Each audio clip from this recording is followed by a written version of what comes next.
Alikho elishona lingenazo ezalo yamukela ke nazi ezihamba phambili. Uhulumeni kwabashelwe imijondolo. Kushone umntwana kusha indlu. Kanti ke ihlazo ngokudla kwabafundi ezikoleni. Izindaba ze1KZNTV zifundelwa ke uSiyabonga wakaduma ninabezulu elidume esandlwane siyakhuleka. Ongqongqoshe beminyango eyahlukahlukene okubalwa ke owezokuhlaliswa kwabantu ukubusa ngokubambisana nezindaba zomdabu bahambela imijondolo yaseDakota kuWard 9 eThekwini kulandela ukusha kwayo ngempela sonto. Imindeni ebalelwe ekhulwini iphoqeleke ukuba ilale ematendeni kanye nakomakhelwane kulandela ukusala ingenalutho ngemva kwalomlilo engakaziwa imbangela yawo nanamanje.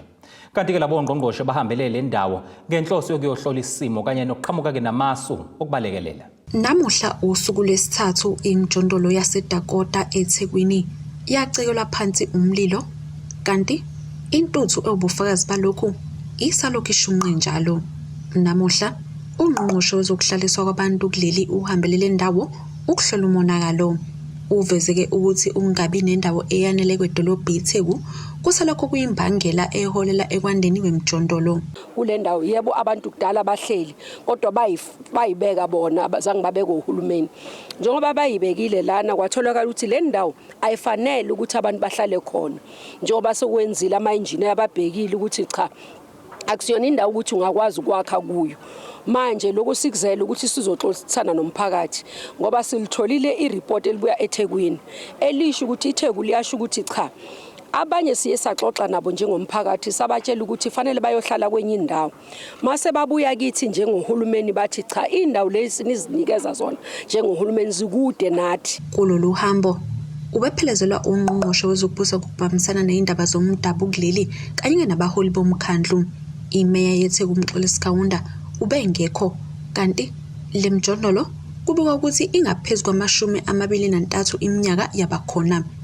Omunye wabahlali ukuchithile ukuthi ke banqaba ukususwa lapha ethi ke bangakuthokozela ukutholelwa indawo engcono kwazise akuyona impilo ukuhlala emjondolo. Siyafuna ukusuka la ngoba ekuqaleni kwafika ama-flights. Njengoba kufika ama-flights sacwile emanzini saqona uba ngeke shinto zethu lana abanye bathathwa bayiswe ehholo bahlaliswe inyanga ezithile basahleli manje abanye bathunyelwe ngapha ngaseThekwini.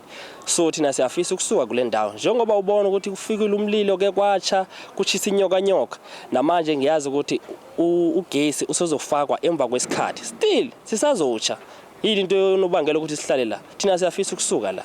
Ibalelwa enkulungwaneni imindeni esale Dengwane kanti sebeqalile ukunikwa izinsiza ezobalekelela ukuvusa amakhaya abo kabusha. Izinhlangano ezingenzi inzuzo ziyaqhubeka nokulula isandla kanti kusolwa ukuxhunywa kagesi ngendlela engeyiyo njengeyona nto edale lo mlilo. Iqembu le-DA esifundazweni lithi ke bazofaka imibuzo enzima kubaholi balomkhandlu mayelana nemali ebuyele emumva kumgcini mafa. It's also left a lot of questions in our mind as to why tragedies like this continue to take place in this municipality, when just last week we read that the municipality sent back 100 million rand to National Treasury in the form of a housing grant that was used or should be used to eradicate settlements like this and provide decent housing for people. And so we're also going to start asking some very hard questions of the ANC in eThekwini to understand why people are living in informal settlements like this and being subjected to the dangers of fire and which we see here today. Indabeni ze1KZNTV kubikuntombi khona mvubu eThekwini. Ishe yanqonqa Nendlu Ingane nonyako ward izelwe endaweni yasegama lakhe ezintandaneni kuWard 28 ogwini oluseningizimu nelikaMthaniya. Ngokusho ke kokhulumela umndeni uthi bekade kuhamba ugesi nokuthe umubuya wabuya ngamandla kwashiya igumbi bekulele kulona ke umntwana. Lelo lungu lomndeni elingathandanga ukudalulwa ligxeke kakhulu ke ukuntula kwamanzi endaweni yasogwini njengoba bengakwazanga ukucisha umlilo ukuze basindise ingane ngoba kamanzi bengekho. Ubhekene nobuhlungu umndeni wakaSkoto egama lakhe ezintandaneni kuWard 28 oshelwe yindlu kwangqonqa nomntwana ononyaka owodwa phakathi. Ilunga lomndeni elingathandanga ukudalulwa lithi bekuphela ugesi nokuthe umusa ubuya wabuya ngamandla nabasola ukuthi kukhona ukuqhumile kwase kuqubuka umlilo ongqongqise konke bekukuleli igumbi belilela umntwana. wawungekho ugesi. So mase ubuya ugesi ubuya ngamandla. La endlini bakhona abantu abadala babekhona. So nje kwabanje umzuzwana nje imasi bephumile. Ingane ilele igezwe ngaphakathi izuthu nayi enye yazo enye ke ilengekho. Kwasha asazi ukuthi kwaqhoshumba intambo noma kwenzekani kodwa ugesi wabuya ngamandla. Kwasha endlini kwabona nje omakhelwane sekuvutha ngendlela yokuthi nje kwakungeke nje kube sakhona usizo lalungenzeka ngoba ingane yayingaphakathi owayezama ukuyoyilanda wafika nje umlilo kucaca ukuthi uza ngakuyena wonke ingane embhedeni ayisabonakali uyasha nje kugcwele umlilo. Uphinde waxeka ukwentula amanzi endaweni yasogwini njengoba ethi amanzi abengekho ngesikhathi sesigameko futhi lenkinga yaqala ngo-2018. Uthi ngabe umuzi wakuba ushabalale wonke ukuba bebengenalo ithangi lamanzi.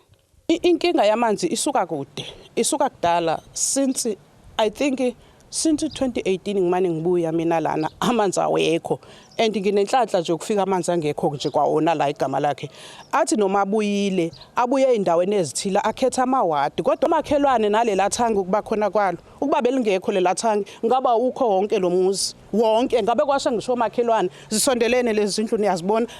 Ubese ecela usizo kunoma ngubani umsamariya olungile wathi abasalanga nalutho ngisho nabantwana abasindile baselumfaniswane wesikole. Bhekene lobunzima kakhulu usizo la silicela nje ukuqala eqaleni akho lutho ngisho kwayigrosanyane yayikhona yashela khona lendlu le eyikhishi ngisho izitifiketi zabantwana izimpahla zabantwana besikole njengoba ibikhishi nje bekhona abalalayo bekhona no odrop nento zonke izimpahla zekhishi ongazicabanga zishele lapha akusekho lutho. Ikhansela la kule wadi naleli sifikele mathuphu kuzobheka umonakalo kulomndeni libe selicelela lo mndeni usizo kwabangakwazi ukwelula isandla njengoba isimo singesihle. Ungathithi abantu abaningi bangasondela bazosibona isimo salomuzi ngoba asisihle especially lezi zesikole ukuthi zikwazi ukuthi zithole iuniform bakwazi futhi ukuthi basizakale ekuteni ukuya ngasethunjini. Ezindabeni ze1KZNTV kube kuzamando sicele ngisegama lakhe. Laba abanikwa umsebenzi wokusabalalisa ukudla ezikoleni sebephumela obalake ngokukhathazeka ngezinga lokudla abanikwa kuba balisabalalise. Omunye walaba nongathandanga ukudalulwa uthi muva nje umnyango wezemfundo esifundazweni uyishaya indiva ke imigomo owabebekela wona wokuqinisekisa inhlanzeko kulolu hlelo njengoba ke bezithola benika ukudla okubolile kuba ke bakusabalalise ezikoleni. Lona kusho kanjena inkulumeni abenayo neziko lezindaba njengoba lo mnyango ubhekene ke nengwadla yokuhluleka ukumelana ke nalolu hlelo kusukela kuvulwe izikole. Ziyaqonga inkinga ezibhekene nohlelo lomnyango wezemfundo esifundazweni lokuphakela abantwana ukudla ezikoleni. Lokhu kuza njengoba abanikwa umsebenzi wokusabalalisa ezikoleni sebephumela obala ngokungagculiseki ngesimo sokudla abanikwa khona ukuba bakusabalalise. Omunye wabo ongathandanga ukudalulwa njengoba ke esabela impilo yakhe uyachaza. Into esasiyibhedele ezo supplier akuyona le esesenziswa yona manje. Akekho even no supplier oyedwa ongacomplain because there's problems like ukudla sikuthole kuphelele number 1. Into engiphatha kabi tu is namhlanje siyolanda ukudla ngithola ipoor quality service yokudla esiktholayo siyokulanda. Amakabishi nje ngiqale kuwona amakabishi abenuka phuhlu ukubola. Uyalibona ikabishi shoot ebelivaleleke khona kuleyo warehouse lethwa sokulanda ukudla liyanuka lishintsha umbala into ongakazi uyibona ukuthi even mekuthiwa lento ayihambisa uyipresent esikoleni uyofika uthini. And which ngokuba kwethu suppliers bonke i-department ishaya indiva leyo nto ngoba vele bayazi bona vele ukuthi abadili nezikole direct ithina i-scapegoat ezizohamba zezikoleni ihambisa ukudla. Angazi noma mhlambe i-department izama ukuthi yas-exploit yini o mhlambe izama ukuthi mhlambe khona mhlambe le ndlela lezi ezamayo zayo mhlambe thina ekuzo end up kulimala amagamethu ezo supplier ezikoleni ngoba we o supplier ithina suku forefront ithina sidila nothisha omkhulu ithina what everything goes wrong mayelana nokudla kwezikole engalimala amagamethu not i-department. Inkinga ebhekene nalolu hlelo igqame kakhulu njengoba kuvulwe izikole nalapho kusabalala imbiko ethi izikole zithole ukudla okuyingcosana nokuholela ekutheni abafundi ababelwa ngaphezulu kwa-2 million ezikoleni ezibalelwa ku-5,000 kuso sonke isifundazwe babulawe indlala. Kuzokhumuleka ukuthi lolu hlelo lwasungula ukuqinisekisa ukuthi kamukho umfundi oya eklasini elambile, kanti lokhu kuphoqe othisha nhloko basheshe badedele abafundi. Lokhu kugxekwe kakhulu amaqembu epolitiki kanye nezinyunyana. Into esitholile ngathi kuvula izikole ngosonto ledlule sithole ukuthi izinkontileka zawo zabalethi bokudla ezikoleni zamiswa umnyango wezemfundo wase uqasha umpheki oyedwa noma usupplier oyedwa okuyena osezothenga ukudla bese enika labo supplier abasha abaqashiweyo ukuthi nje bona bazothenga lutho kodwa bazodeliver lapho okuthiwa bathathe khona behambise ezikoleni. Sikhathazeke kakhulu ngendlela okwenzeke ngakhona ngoba lokhu kukhombisa incompetence esezingeni eliphezulu nepoor governance enkulu kabi emnyangweni wezemfundo kuba siyazi ukuthi kune budget engaphezulu ka 1.7 billion umnyango onikwe wona kwaZulu Natal ukuthi uphakele izingane ukudla ikakhulukazi izingane ezisuka eindaweni ezihlwempu eindaweni zasemakhaya nasemalokishini. I have received an assurance during a telephone conversation with MEC Mbali Fraser last night that the vast majority of schools in the province will have food by the end of today. This as hundreds of thousands, if not millions of KZN learners continue to go hungry. The assurance comes with the possible exception of the Ugu district, where the expectation is that the feeding will be restored by the close of business tomorrow, that is Tuesday.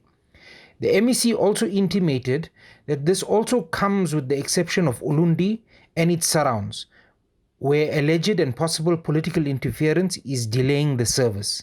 The MEC did not, however, want to expand on this during our conversation, and I'm sure she can clarify it herself. The illegal and thuggish business fora that caused havoc in many places was also implicated by her. Ngonyaka wedlule, ungqongqoshe womnyango wezemfundo esifundazweni ethula isabelo somnyango wakhe wadalula ukuthi ibalelwa ku-1.7 million wamarandi imali ebekelwe uhlelo lokuhlinzeka ngokudla ezikoleni, kanti sebeveze ukuphoxeka ngokuphazamiseka kwalolu hlelo, kepha bathi ke sebekwazile ukuyilungisa inkinga ezikoleni eziningi. Ey'ndabeni ze-1KZNTV, kubikunto omkhona Mvubu, eThekwini. Kuphazamisekile ukusebenza enkantolo kaMantshi yaseMpangeni ngomsombuluko mhla ziyi-17 kuMbasa emva kokuba kumsolwa obhekene necala lokubulala ngenhloso uKhulekon Shwala ejikteleke umshushisi ngokuyishaya ijazi lomkhwenyana. Khulumela amaphoyisa aseMpangeni uKapteni uSiyanda Shangase usiqinisekisile lesigameko waveza nokuthi ke sekuqalwe uphenyo lokushaya nelokucekela phansi impahla. Ngomhla ka-17 kuyole phezulu umsolwa uKhulekon Shwala bevela enkantolo kaMantshi eMpangeni ngecala lokubulala ngenhloso. Uthe umshushisi esafunda okuphakathi edokodweni efundela enkantolo ubonakale lo msolwa lona esesukuma ekhipha into ephaketheni ebukeke sengathi iyikhondom wathi ukutshela ngayo iMantshi. Alibange lisaqhubeka kudaba ke sekwenzeke lokho ubeke eseboshwa ke umsolwa iMantshi yavula icala lokushaya ngenhloso necala lokudicelela isithunzi ngenhloso kanye necala lokubulala impahla ngenhloso. Lamacala ke lawa ke avulwe eMpangeni azobe phenywa abaseshi baseMpangeni. Ake sibonane ngemumva kwezitolo.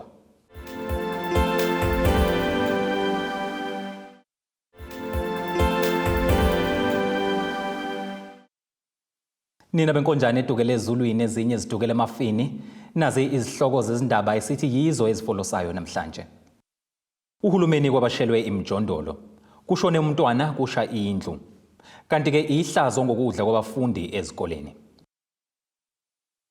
Ukusebenzisana kwamanye amaphoyisa nezigebengu, ukuntula kwamathuba omsebenzi, izidakamizwa kanye nokungabibikho kwamaphoyisa enele kuseyinkinga ke emphakathini waseMarani Hill eThekwini kwaZulu Natal.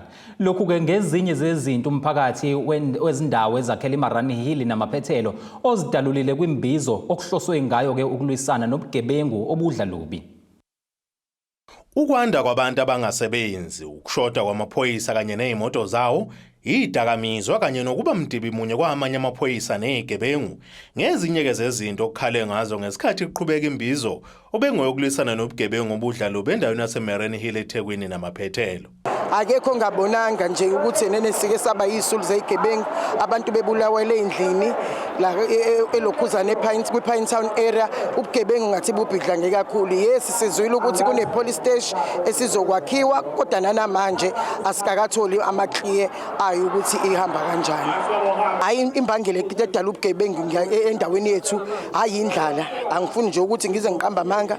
Most yethu yabantu abakhona endaweni yethu singomama abangenabo baba. Kodwa ke nje ngikhala kakhulu ukuthi nje imisebenzi mayibe khona and abantu mabanikezwe amathuba ukuthi even ngisho ukuvulwa kwama projects angasiza abantwini ukuthi bakwazi ukuthi basizakale.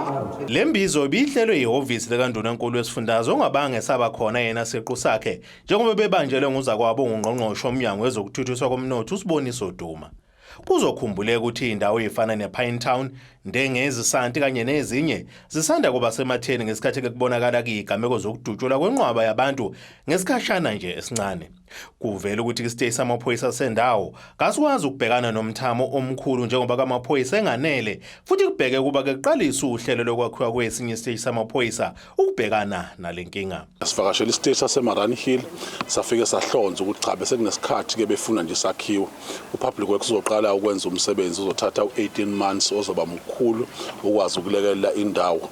Kodwa ke indawo yaKaNdengezi inabo ubugebengu obuphezulu ke okusiphatha nakabuhlungu ukuthi nakhona bayasoleka nabo bakasidlodla ukuthi babe ingxenye nakhona sizokhuluma ngazo zonke lo zinto bese siyabaqinisa ukuthi uHulumeni ucabanga ukuthi ke walungise isecurity system ngokuthi abafakele ama surveillance asikwazi ukulungisa ukuthi umgaqo ohlele ekhanya kodwa sisebenzisana nawo amaphoyisa nawo wonke umphakathi ama CPF ukuthi bazi ukuthi ubugebengu into engaqedwa ukuhlanganyela ngokwakhe ama families are strong, imindeni ezokwazi ukuthi inakekelane, imindeni ezokwazi ukuthi sisize. So uHulumeni ke uqala lezi mbizo nje ukuthi isimo saKwaZulu-Natal siyafisa ukuthi si-attract ama-investors asazi isifundazwe sethu ukuthi sesihle, sesifundazwe siphephile esibanekelana nabantu. Sijabulile ukuthi ngesikhathi sephasika kwehlile ubugebengu nezingozi zikwazile ukuthi zehle. Phakathi kokunye okuye kwadingidwa ukuxhashazwa kwezimoto zikaHulumeni ziyisebenzi kanye nesikhathi esilinda ukuze ke zilungiswe nokuthi konke lokhu kwenzeke ePitoli nokwenza kube nesikhathi esiningi esichithekayo.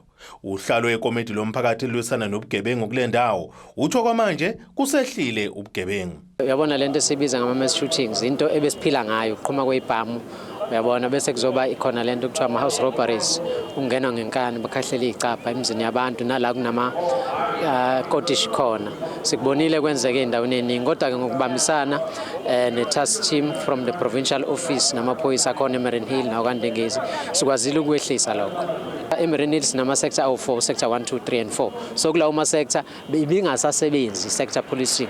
Ngani sector policing iyona eyenza ukuthi kusebenzeke kalula kwazi ukuxhumaneka nomphakathi lapha on the ground. So ke sikwazile ukuthi sithole izimoto eziwu3 but ukuthola kwethi izimoto eziwu3 akwanele ngani ngoba sidinga more vehicles. Lo mbiko oqoqwe intathelezo kwezindaba Precious uNtomkhono kaMvubu eThekwini wabuswethule emoyeni uphilano kaCebekhulu eRichards Bay. Zikhale ngezingqinamba ezibhekene nazo emawadini zakhamuzi njengoba ke bezihlangene nemeya yamasipala uMsunduzi umzimkhulu uThebola. Okuqhameka kakhulu ke ezikhala ngakho izingqalasizinda esezicekeleke phansi ubugebengu kanye ke nokuphepha. uThebola ubehlangene ke nalezi zakhamuzi ekhuluma nomuntu ngayedwa kwingxoxo ekhethekile. Uthe lolu hlelo ke uyafisa ukuthi ke liqhubeke alenze njalo. Uphinde ke wasondeza zonke izinhlaka zomasipala ukuze ke kuxazululeke izinkinga zomphakathi. Abanye ke babe sebethola nokwelulekwa.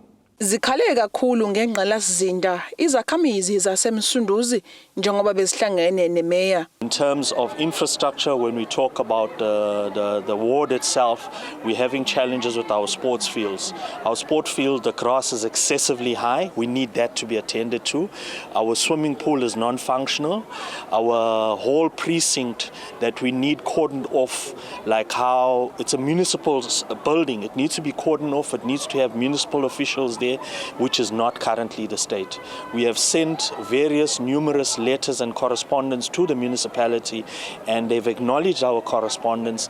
They are now saying they're prepared to sit down with us and work a plan forward to address all these concerns that we've raised to them. Isikhalo mina ngisiphethe bekuyisikalo somgwaqo. Umgwaqo oya ehholo o-affecta ilokhuzana iclinic. Ama-community members awasakwazi uku-accessa i-clinic because umgwaqo usufile. I-mobile clinic ayisakwazi ukungena ifike la ikhona. Siney'nkinga-ke ey'ningi elokhuzane ewadini. Izolo besila elokhuzane ku-municipality sizokhala ngamanzi. Sengejile nawo basithembisa ukuthi bazolungisa. Bafikile-ke ewadini bazobona, bathembisa ukuthi by Monday bazokwenza. Siyazi ukuthi-ke iy'thembiso zihlale zikhona. Usually i-municipality akwazi ukuthi usilekelele. We are hopeful namhlanje feedback esiyitholile, it looks very promising. So we are hopeful ukuthi yonke into izokwenzeka ngendlela. Imeya umzimkhulu Thebola uthe uhlelo lokuqala ngqa lolu initiative yokuqala le ayikazi izenzeke eSouth Africa iyaqala la eMsunduzi. Sizoyibona ukuthi isebenza kanjani uma iqhubeka kahle kusho ukuthi uhlelo esizokwazi ukusiqhubeke nalo. Abantu sibanika u5 minutes ukuthi beze sizoxoxisana nabo, baveze imbono, baveze inkinga ababhekene nazo. Sizame ukwenza i-sort of a one-stop shop.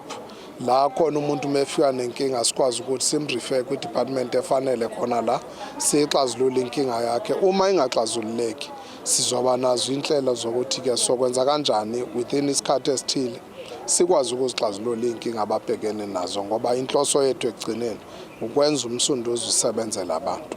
uThebola uthe bazozithathela phezulu izikhalo zomphakathi. Kodwa iningi labo sibathembisile ngoba vele njengamanje silungisa ibudget ye-financial year ezayo ukuthi le ndawo abazikhombayo sizokwazi ukuthi sizibheke.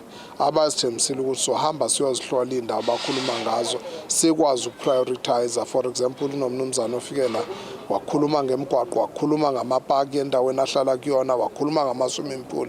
Sitheke sizohlala nabo siyoprioritize nabo ukuthi yini ababona ukuthi kufanele ukuthi sheshe ilungiswe. Abanye-ke kuyiqiniso abantu abasebenzi yabona bafika nje bezocela amathuba emisebenzi. Ezindabeni ze1KZNTV ku-Ayanda Dube ngisemgungundlovu. Untula-ke uxhaso lwezezimali usozinyama wasemandlanzini Richards Bay enyakatho nelikaMthaniya ulindiwe Isabel Mchunu. Nozobeke emeleke elakuleli emncintiswaneni-ke wosozinyama i-Arnold Classic Africa nezobeke isegoli ngenyanga ezayo kaNhlaba. Ekhuluma-ke neziko lezindaba le1KZNTV uMchunu uthi-ke kuba umqansi uma-ke ngqongqoze eminyangweni kahulumeni enxenxa uxhaso engalitholi. Nokho kuyafisa ukuthi lo mdlalo awenzayo bethola uxhaso futhi-ke uhlonishwe njengeminye imidlalo esemthethweni kuleli. Lona ulindiwe Isabel Mchunu inkosazana eneminyaka engama-33 ubudala yasemadlanzini Richards Bay enyakatho nesifundazwe ungusozinyama ngesilungu-ke bathi-ke i-bodybuilder. Umchunu ungomunye besifazana abazobe beqhudelana emncintiswaneni wosozinyama obizwa ngokuthi Arnold Classic Africa ezobheke ibanjelo egoli msukela mhla zi-19 kuya ku-21 kuMeyi ngenyanga ezayo nokuyilapho yena ezobemeleke izwe lakuleli kulomqhudelwano. Ufisa-ke ukuthi-ke abangaba namandla bamlekelele ngoxhaso njengoba-ke ezodinga indawo yokulala, ukudla, izimpahla kanye nokunye. Last year I went to Soundfest competition. It was in Durban, where I qualified for Arnold Classic Africa. There's a Johannesburg 19 to 21 May. It's not just any competition, it's a big stage. It's a big stage in South Africa. Ngiyacabanga ukuthi wonke umuntu osifazana ocompetayo onayo this passion in bodybuilding would wish to say one day I step up on the bigger stage. Uzoba na ukuthi ngiyafisa ukuthi ngiyomela i-country yami. I'm not just representing Isabel laphana, I'm representing you guys, South Africa. I'm representing you KZN, Richards Bay, South Africa at whole. I'm going for Arnold Classic Africa. It's a big competition. Noma ngabe ubani ngaba i-company usomabhizinisi ngaba noma ngabe imuphi umnyango ngisho ngithi ngiyazicelela ngicela ukuthi ningisupporte ngizodinga uxhaso lezimali. Imali ngiyidingela ukuthi ngidinga accommodation ya 4 days. Ngizodinga ukuthi ngindize ngegoli ama-flights, ama-expenses on my flight. I'll also need food, I'll need bikini, I'll need shoes. Yabo, that's the only thing engicela ukuthi mhlambe bangisize bangixhase ngayo. Other than that, South Africa, you are represented. I'm representing you guys in New Melanina. So ngicela ukuthi ningisupport. Uthando lwalolu hlobo lomdlalo awenzayo lumfikele ngokuthi kuyabona abanye besifazane bephumelela kulomdlalo othatha ke futhi nobukeka njengokuthi ke ungabantu besilisa. Uthi lo mdlalo umsize kakhulu ukuthi ke yashintsha indlela yokusiphatha nabanye abantu abasha bangawubukeli phansi ngoba ke uyakwazi ukuphila ngawo. Ngibuye kakhulu Instagram and Facebook and TikTok. I saw ukuthi yenziwa abantu ba outside. Actually outside South Africa. I got inspired ngabantu bangaphandle. Then I said, why not me here not doing it? So let me go for it. Hardly so. I went in deep into it. It literally teaches me more of a discipline. It takes me away from ezinye izinto ezenziwa abantu abalingana nami uyayithola. So it kept me on toes. Umchunu ke uthi uyafisa ukuthi umnyango wezemidlalo ungawubukeli phansi lo mdlalo kodwa ke uthathe njengemenye imidlalo eshonishwayo kulelimi. Khuluma ngedepartment yaka sports. I went there, I spoke to them, but into engayithola ukuthi i-bodybuilding federation abayi consider kangako. It's not there, abayazi. Mawukhuluma nabo bazokutshela ngama-funds, bakutshela ukuthi hey kumele kube nobani bani ozokusiza. Khuluma nosibani bani ugcina ukhuluma nento nje engahlangani. Yabo i-support it's not really there. Support uyithola kuma individual ozobe ubabona or abakwazi or mabebona iposter and say okay siyakusupporta, this is what we have. Ngasho ngithi ngiyacela ukuthi bake bay recognize i-bodybuilding kuyona department of sport and recreation. Ngabacela ukuthi yes guys please recognize us, we are a sport code, siya exist, sicela ukuthi whatever eyenzakala ama funds or whatsoever nisikhetharishe nathi because siyafika sizocela usizo. Lesigize indaba z1KZNTV, mina ngingosamkeliswe Ngqulunga eRichards Bay. Ake siphinde sidayise sihlangabezana kanjani masibuya ngasedolo.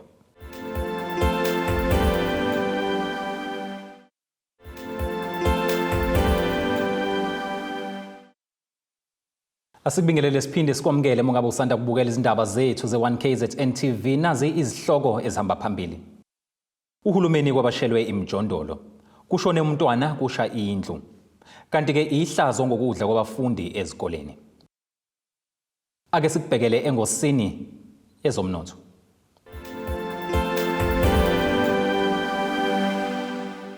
Irandi lakuleli liwu 18.27 maliqhathaniswa nedola lasemelika liphinde libe u22.70 maliqhathaniswa nopondo waseBrithani liphinde libe u20.02 maliqhathaniswa neeuro lase-Europe. Golide lona lingu$2002.64 ounce kuthi uwoyela ongahluziwe ube u$84.76 umphongolo.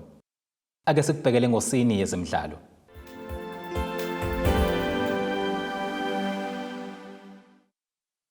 Kulindeleke ukuba ahlalo kungenana amasonto amabili wonke angadlala umshwibi weqembu lesizwe lekhilikithi uSisanda Magala.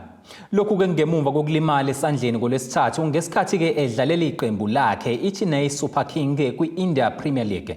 uMagala ujoyinele liqembu ngenyanga edlule ezovala isikhala somshwibi uKyle Jameson waseNew Zealand. Uphoqelekile kuKyle ukuthi ahoxe emqhudelwaneni ngenxa yokulimala. Lomshwibi wamaProteas ulimale enqaka ibhola angeke kabonakale kwimidlalo emithathu ezayo ezakhe ezoyibamba. Ake sikubhekele isimo sezulu.